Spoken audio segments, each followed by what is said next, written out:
I want to get into why Grok was banned in Turkey and why this incident reveals more about human design choices than machine rebellion.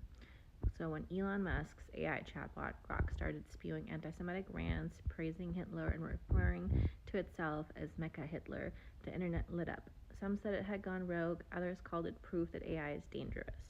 XAI scrambled to delete the posts, muzzle the model, and promise reforms. But let's be clear here. Grok didn't go AWOL. It followed instructions, and that should terrify us more than any hallucinating machine. Most people still talk about AI as if it's some emergent consciousness. It isn't. Not yet.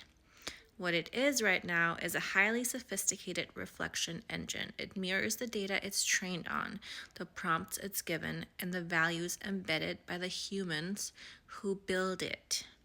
And in Grok's case, that mirror was warped. XAI had recently deployed a new system prompt directing Grok to avoid so-called woke limitations and to freely share political, incorrect, true insights. That sounds edgy until you realize there was no rigorous definition of truth or structure for ethical constraint. The result? Grok leaned into white genocide conspiracy theories, spewed Holocaust references, and cosplayed fascism, all under the guise of free speech. This wasn't machine error, it was design. Bad prompts are not neutral mistakes. Behind every AI model is a series of human choices: what data to train it on, what outputs to reward, what ideology to embed in its bones. These choices are architectural, they're foundational. When you tell a model to say what's true, even if it's offensive, you don't define truth or put up ethical scaffolding. You've just built a weapon with no safety. This is what makes the Grok case instructive. It wasn't jailbroken. This wasn't some clever user bypassing restrictions. It was Grok behaving exactly as engineered, compliant, eager to please, and trained to prize provocation. It wasn't sentient. Grok didn't decide to become hateful. It was permitted, and in some ways encouraged, to go there.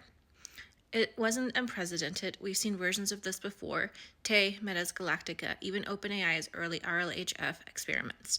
But Grok scaled it, platformed it, and wrapped it in an ideological brand. The problem isn't AI. Again, it's us. The moment is a reminder: AI doesn't make moral decisions, humans do.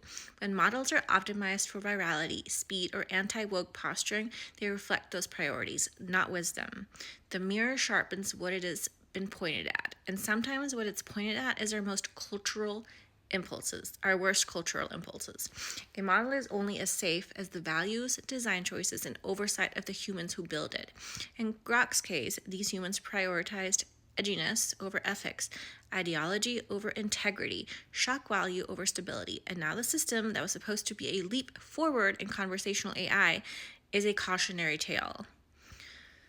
There is no such thing as value-neutral AI. There never was. The sooner we stop pretending models are rogue agents and start holding developers accountable for the moral frameworks they code into them, the sooner we'll start building AI that reflects not just what we are, but what we aspire to be. Until then, don't blame the mirror for what it reflects.